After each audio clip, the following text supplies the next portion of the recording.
país asiático. Y hoy saltaremos de continente, vamos a desplazarnos hasta el norte de África, hasta la actual Túnez, y vamos a abordar la conferencia de la siguiente manera. Vamos a tratar primero el Túnez antiguo, si se me permite la expresión de llamarlo Túnez, el Cartago, la fundación fenicia, es decir, el Túnez antiguo. Vamos a proseguir en el tiempo hablando un poco también de las guerras púnicas, lo que pasó allí. También se hablará sobre Aníbal, continuaremos hasta el periodo romano.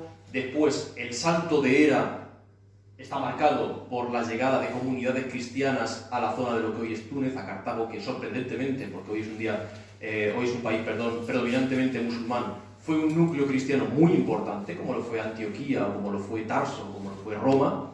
Y después pasaremos, pues en la parte de Antonio, al Túnez actual, al Túnez islámico, con la llegada del Islam, y al Túnez, pues, como he dicho, de la actualidad más novedosa. Y acabaremos o hablaremos también un poco sobre la figura de Bourguiba, que fue el primer presidente de la democracia en Túnez, después de que cayera la monarquía.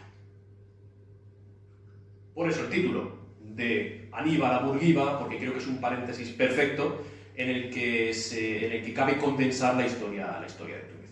Bien, en el principio existía Tiro. Con esa frase he querido representar lo que Tiro es para el Mediterráneo, tanto el occidental como el oriental. Tiro era una ciudad fenicia, es una ciudad que actualmente está en el sur del Líbano, a 20 kilómetros de la frontera con Israel, por lo tanto la situación últimamente ha sido muy convulsa. Es una ciudad que tuve el placer de visitar este verano, de hecho ahí me ven en la isla de Tiro, que es el punto más hacia adentro del mar que uno puede encontrarse dentro de esa antigua isla, que ya hablaremos, que bueno, pues le puede servir en un momento dado. Y como comentaba, Tiro fue la madre, podemos decir, de todas las naciones, exagerando un poco.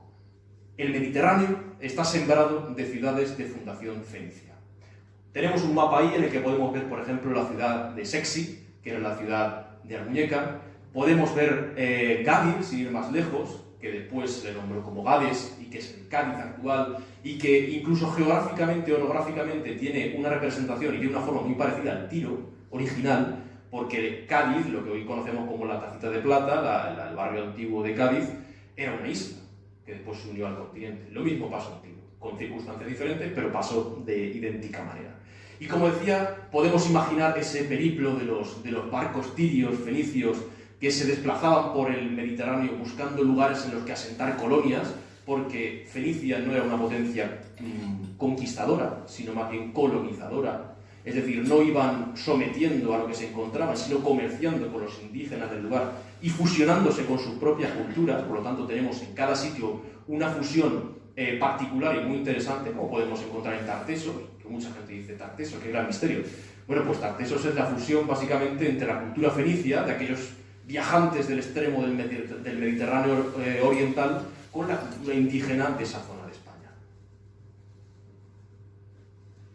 La foto de en medio, ustedes pueden observar una serie como de sarcófagos, de cubas. Bien, eso se ha usado para todo a lo largo de la historia. Se ha usado también como sarcófago, pero el uso principal que eso tenía eran las cubas, las piscinas, como digo, donde se creaba, donde se llevaba a cabo la elaboración de uno de los mayores misterios de la época, que era la púrpura, la tintura de los reyes, la tintura de los emperadores. Esa foto también la tomé yo este verano pasado en Tiro, ya en la isla de Tiro, o sea, en la Acrópolis, en la zona más antigua.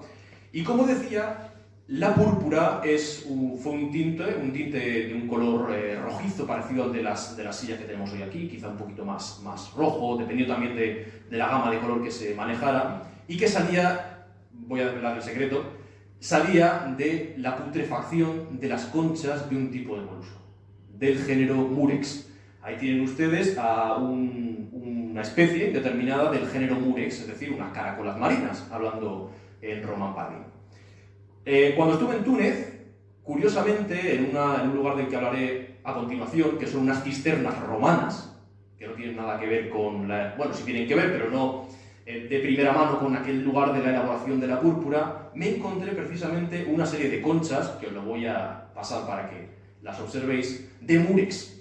Es decir, en el emplazamiento de lo que era Cartago, yo encontré conchas obviamente actuales, no son conchas de la época, Pero es una paradoja bastante bonita encontrar eso que le dio la potencia y que le dio el esplendor a esa civilización, incluso hoy en día en las costas de Cartago. Así que lo voy a ir pasando y van a ir viendo pues el secreto del ángulo. Como digo, estos animales se dejaban pudrir al sol y de esos cuerpos putrefactos de las conchas se sacaba la tintura de la púrpura, que solamente podía ser vestida o solamente podía ser utilizada por los reyes y por los emperadores.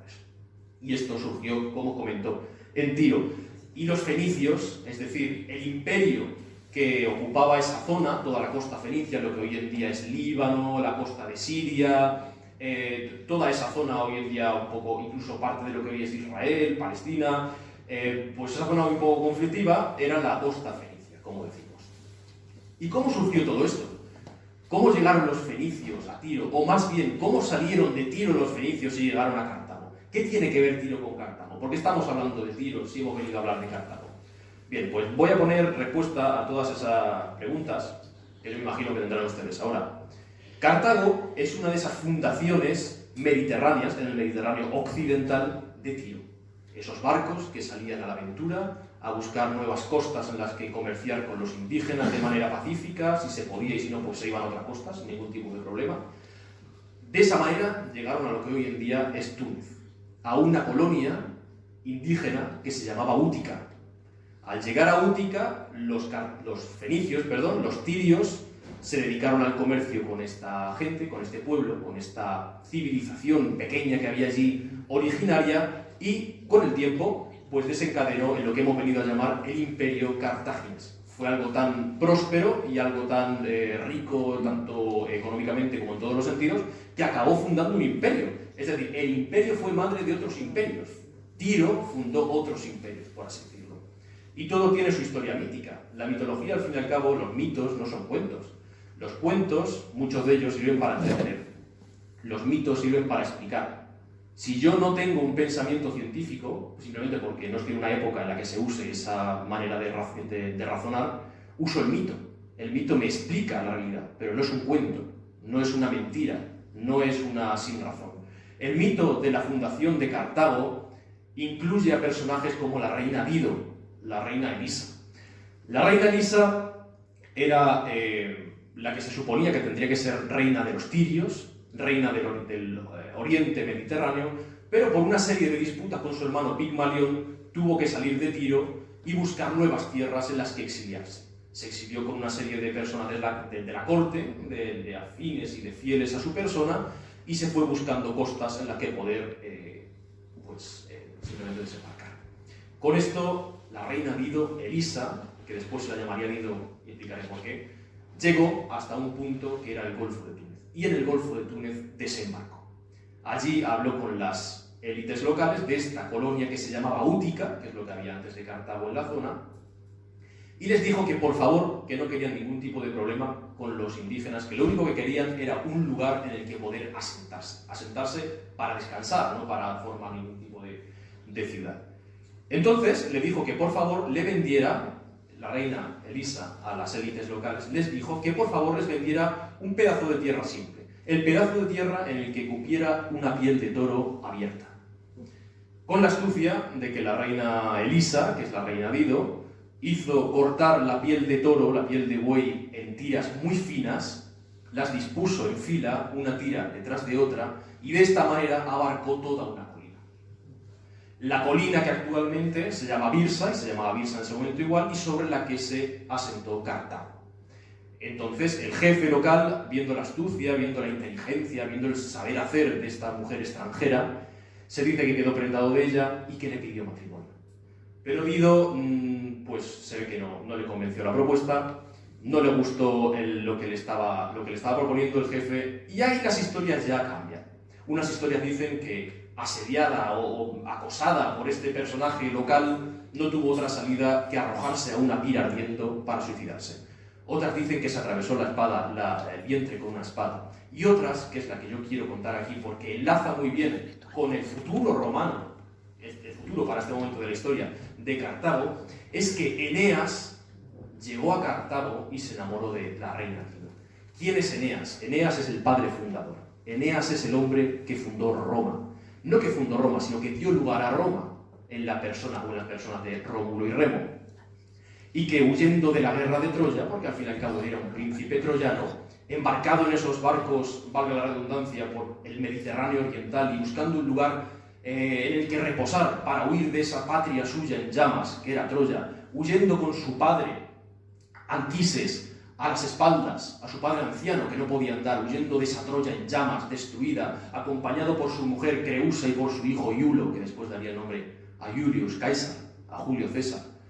La mujer se perdió en medio del tumulto, en medio de la guerra, la mujer perdió la vida y Eneas, con su padre anciano a cuestas, cruzando la puerta Escea de Troya, salió de esa ciudad absolutamente destruida, acompañado por su hijo.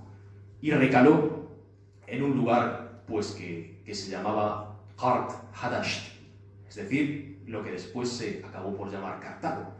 El lugar en el que estaba la reina Dido, en el que estaba la reina Lisa, que no he explicado por qué se llamaba Dido, pero se llamaba así porque significa la errante. Los lugareños, cuando la vieron llegar, la llamaron la errante, la mujer que viene de una patria lejana y cuya inteligencia nos ha deslumbrado. Y se dice que Eneas y la reina Dido tuvieron un romance de lo más prometedor, de lo más hermoso.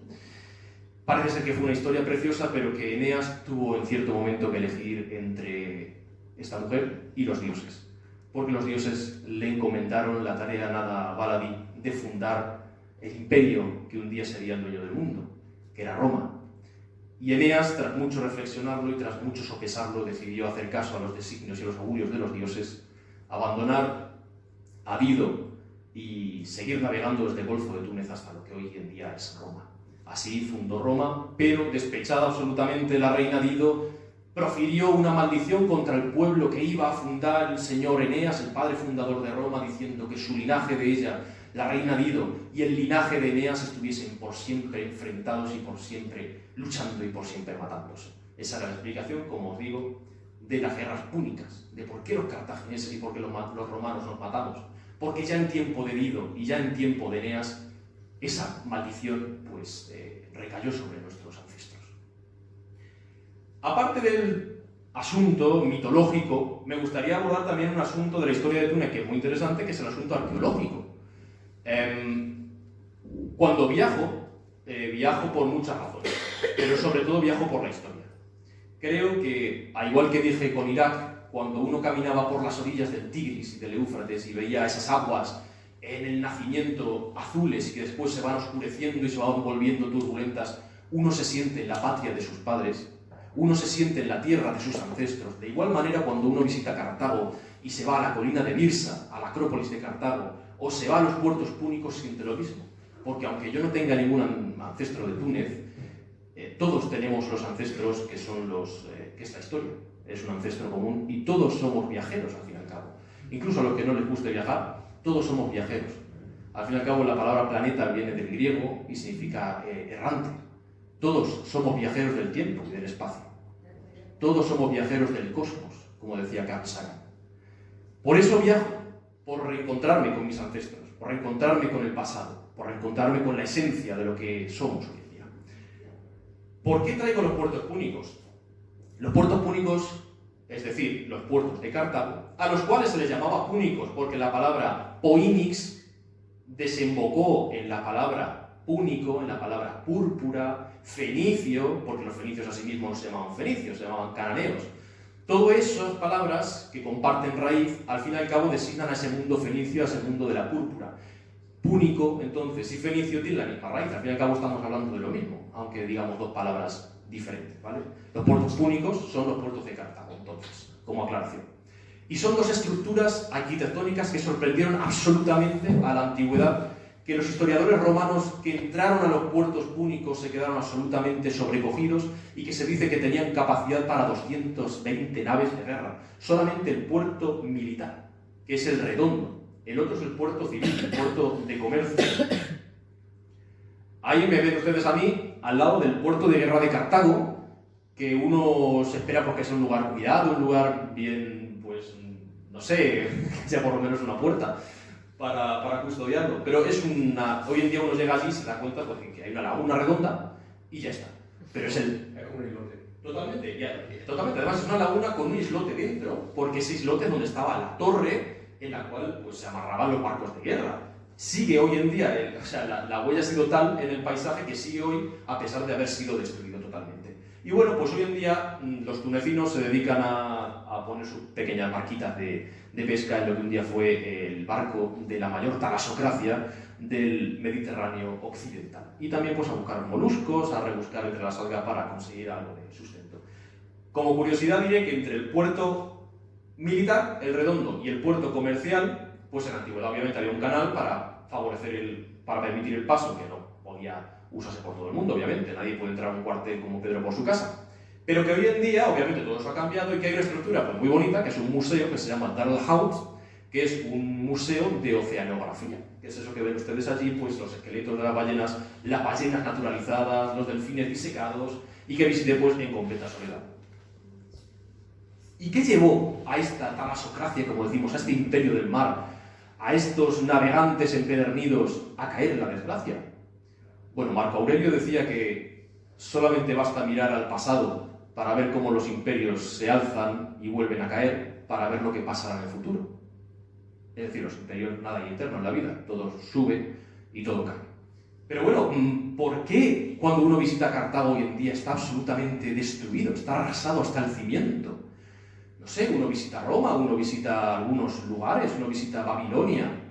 Y, bueno, Babilonia no es el mejor ejemplo, pero otros lugares que no han sido reconstruidos posteriormente conservan todavía del original. Pero Cartago apenas conserva nada. De hecho, aquí me ven ustedes en las ruinas de Cartago, o sea, en la Acrópolis de Girsa, aquella que fundó la reina Dido con las tiras de cuero de la piel del buey, y solamente quedan unos pilares aislados, o uno le da la impresión de que aquello está derruido a posta.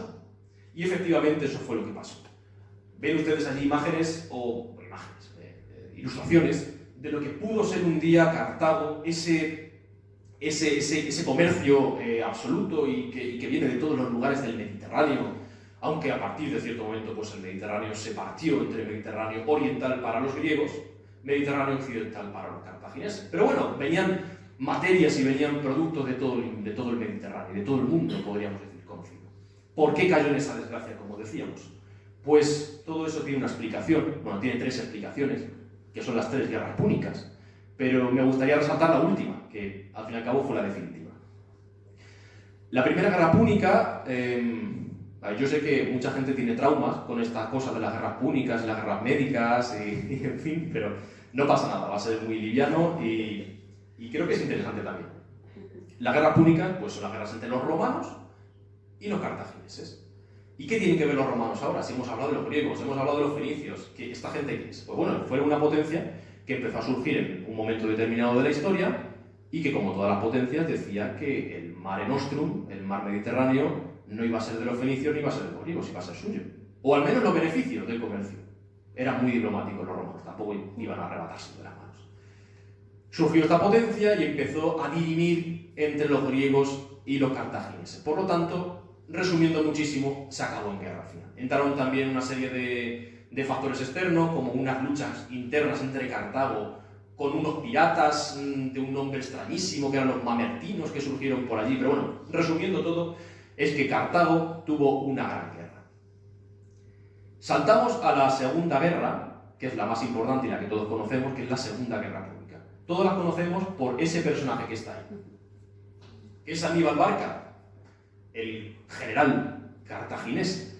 Y creo que todos recordamos a Aníbal Barca, bueno, cada uno lo recordará por una serie de cosas, pero bueno, sobre todo por la máxima que tenemos allí escrita arriba, allí, Aníbal ad portas, que fue pronunciada por el pueblo romano, realmente asustado porque Aníbal estaba a las puertas, que es lo que significa esta frase. Es decir, Aníbal, un cartaginés, un indígena, un bárbaro, ha sido capaz de cruzar desde Cartago hasta la península ibérica, cuyo sur era de dominación cartaginesa, de ir con un ejército inmenso cruzando los Pirineos, el sur de Francia y los Alpes, un ejército en el que iban elefantes, cruzó los Alpes nevados en invierno con un ejército de elefantes, a lomos como Naire, como conductor, como jinete, entre comillas, de su elefante Suru, que era un elefante con un solo colmillo, y que fue el único que le quedó al final de todo, porque claro, estos animales,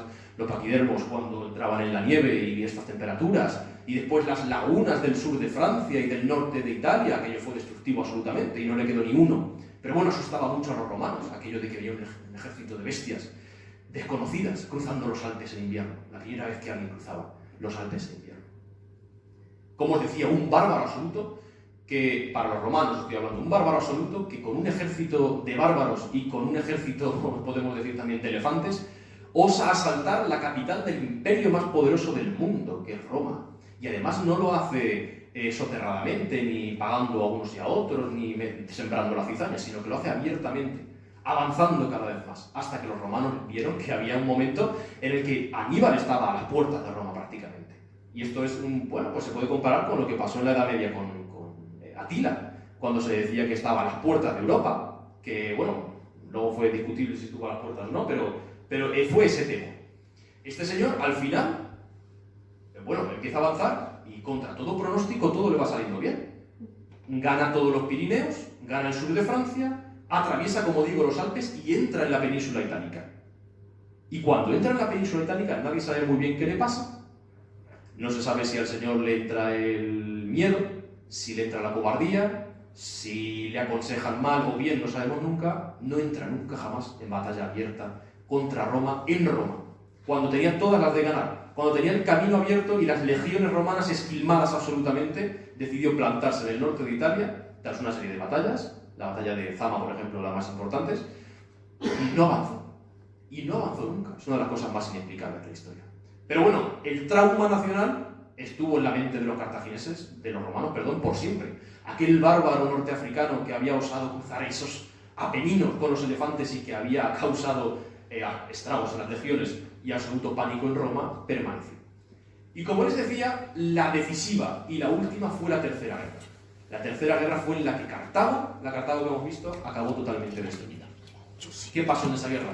¿Qué hicieron los cartagineses? ¿Qué hicieron los romanos? ¿Quién tuvo la culpa? ¿Quién la empezó? Pues a decir verdad, Cartago no hizo nada. Cartago simplemente se estaba recuperando de la Segunda Guerra Púnica, o sea, de la guerra anterior. Era una ciudad destruida, era una ciudad traumatizada, era una ciudad con la mayoría de la población exterminada, muerta, hecha esclava o simplemente pues, haciendo de relleno de los fosos. Y que simplemente quería reponerse de esa guerra, quería reponerse de ese trauma y lo consiguió. Empezó a comerciar, siguió comerciando, como lo venía haciendo desde el principio de su existencia. Comerció, socializó, por así decirlo, con los países vecinos, con los imperios vecinos, hasta el punto de que recuperó y superó aquella primera prosperidad. Claro, podemos decir, ¿por qué entonces cayó en desgracia? Pues porque los romanos, movidos, según mi opinión, por la envidia y por el miedo y ese trauma nacional, decidieron atacar Cartago, sin que Cartago hiciera nada. Decidieron que sus enemigos no podían ser tan poderosos, y sus enemigos no tenían derecho a ser tan ricos ni a recuperarse tan rápido. Que ellos los habían exterminado y era para que estuvieran exterminados por siempre, que no podían levantar la cabeza. Y la habían levantado y habían superado el momento en el que, o sea, la riqueza del momento en el que habían sido destruidos.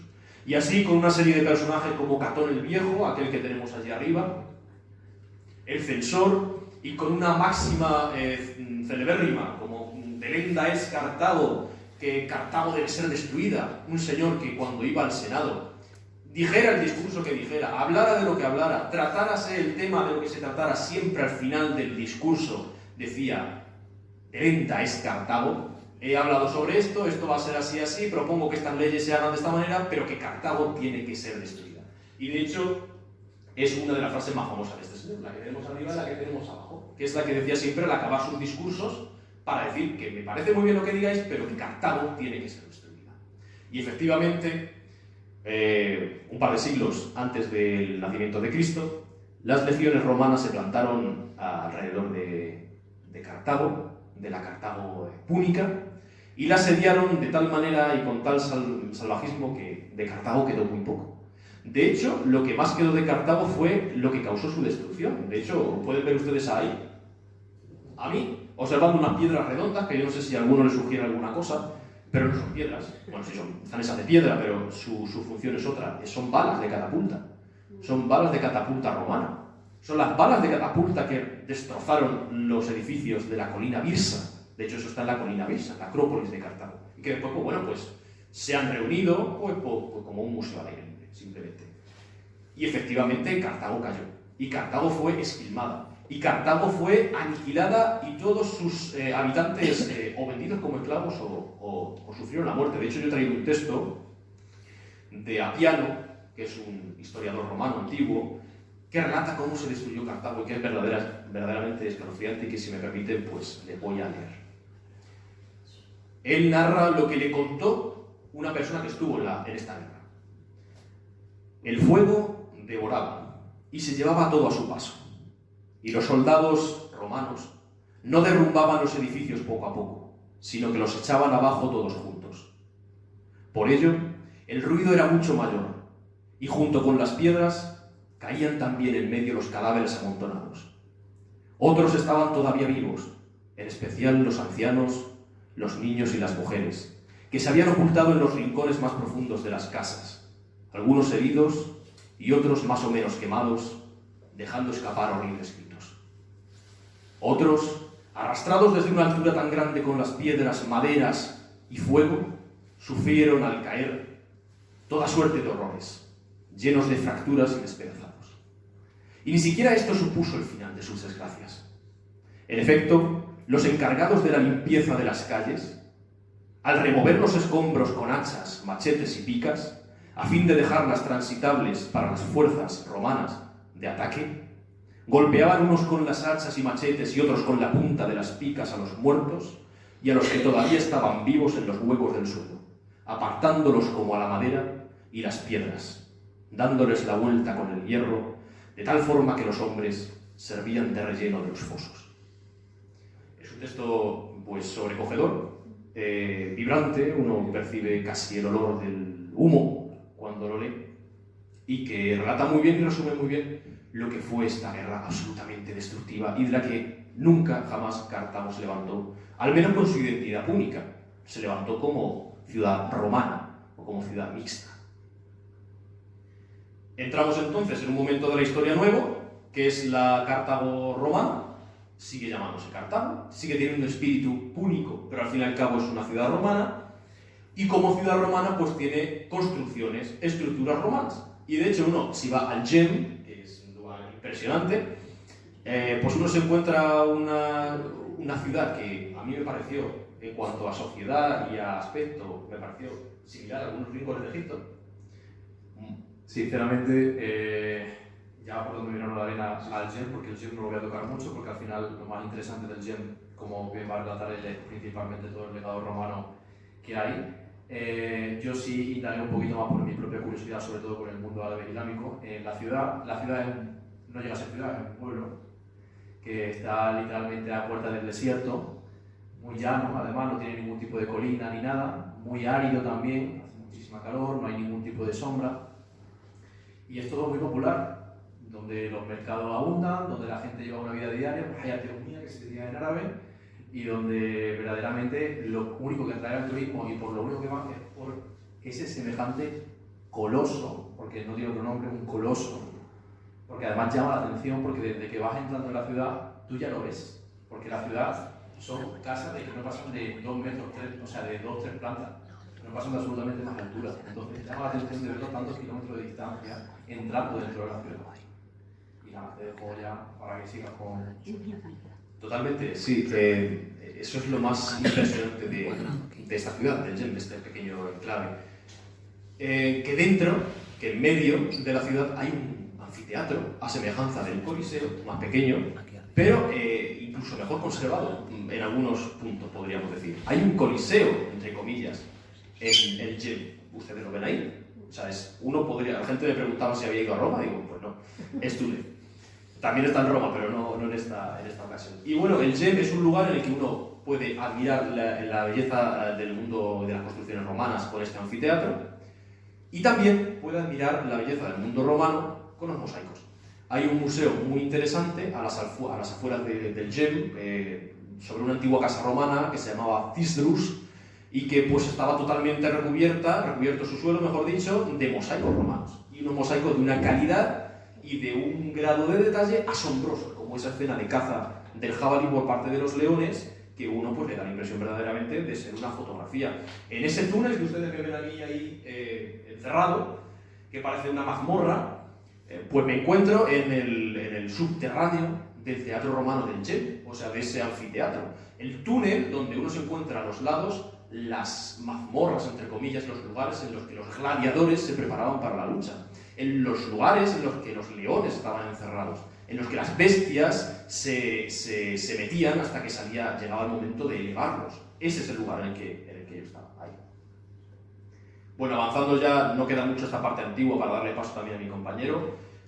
Podemos ver muchísimos restos romanos en Túnez, en la Túnez capital, quiero decir, no país, que también, pero sobre todo en la capital, como aquel teatro romano, no el anfiteatro, sino el teatro romano en excelente estado de conservación y que se sigue usando hoy en día como teatro, pues las termas de Antonino, el emperador romano que adoptó a Marco Aurelio como sucesor, o que le vino impuesto, pero bueno, al fin y al cabo fue el predecesor de Marco Aurelio, que es esa columna que vemos con el fondo del mar, y en medio podemos ver pues unas cisternas romanas en medio del campo en las que yo me encontré estas conchas de Murex, de las que salía el secreto de la púrpura. Y también fusionado vemos el mundo cartaginés, porque eso que ustedes ven abajo de la diapositiva, esa fila de piedras, la que yo voy caminando al lado, y esa piedra que está al lado con un símbolo, es el Tofet Salambó. Ese símbolo que ustedes ven, que además está sacado de la piedra, no sé si lo ven, es el mismo, el amarillo que es de dentro, es el símbolo de la diosa Tanit. La diosa Tanit, o Baalat, en algunas fuentes, era una diosa de origen fenicio que llevaron los fenicios cuando fundaron Cartago y que la asentaron en aquel lugar pues, como señora de la zona. Y es un símbolo que uno se encuentra en todos los lugares de Túnez, antiguos por lo menos, relacionados con lo cartaginés. Y el Tofet Salambó, que es ese lugar con esas piedras, no es otra cosa sino un cementerio de niños que todavía estamos discutiendo, bueno yo no, pero los historiadores están discutiendo de si eran niños que pues, habían encontrado su final de una forma natural o si eran niños sacrificados a los dioses, porque muchos de ellos tenían una urna con un animalito sacrificado también junto al niño. Se ha visto que de los 500 niños que hay allí enterrados, 124 murieron en el parto o justo antes del parto, por lo tanto es poco probable que fueran sacrificados justo en el momento del parto. Pero del resto, nada jamás se ha dicho. Entonces es un sitio un poco macabro realmente, porque si uno lo piensa, aunque fuera una cultura antigua y todo lo que quieran, pues no deja de ser niños sacrificados en honor al dios Moloch, que era una deidad cananea representada como un hombre con cabeza de buey, de metal, que se llenaba de fuego, que se llenaba de ascuas y en cuyas manos inclinadas se ponía al bebé o al niño a sacrificar, perdón por la sacrificar, niño por sacrificar, y que cuando se ponían esas manos inclinadas, el niño resbalaba de las manos de Moloch y caía en el fuego hasta que se quemaba vivo. Ese era el sacrificio de los cartagineses, que no se hacía todos los días, ni mucho menos, pero cuando había desgracia nacional, cuando se quería ser propicio ante los dioses, se hacía esta serie de cosas. Última etapa de mi etapa, valga la redundancia, es el Túnez cristiano. Y como decía, pues sorprende mucho ver que Túnez fue un núcleo cristiano, pues como hoy es casi a la altura de Roma. Fue un núcleo en el que personalidades muy importantes del cristianismo antiguo tuvieron lugar, más o menos de una forma más o menos rápida. Y aquí vemos pues un mapa de la extensión de cómo se propagó el cristianismo en los primeros siglos de nuestra era. Cómo surgiendo desde el levante mediterráneo, desde lo que hoy en día es Israel, Palestina, pues se propagó primero por Asia Menor, cruzando después hasta Cartago, por todo, por los mercaderes, por los comercios. Las ideas se propagan igual que las mercancías, y igual que, por otro lado, igual que las pestes y las enfermedades con el comercio, se han propagado muchas de ellas. Y tenemos figuras relevantes del cristianismo primitivo, como San Cornelio y San Cipriano, aquellos dos personajes que vemos así representados en este icono tan bonito, la verdad, tan curioso. Y bueno, pues Cornelio y Cipriano, los dos son de origen cartaginés, los dos nacieron en lo que hoy en día es Túnez. Cornelio murió en la cárcel después de haber sido encarcelado, Como cristiano, pues, a causa de ser cristiano, no lo mataron, es cierto, por ser cristiano, pero murió de hambre, de enfermedad y de malos tratos en la cárcel, por lo cual se considera mártir. Y San Cipriano, efectivamente, sí fue asesinado. Por ser cristiano se hizo una redada bajo el imperio, bajo el gobierno, mejor dicho, del emperador Decio y Valeriano.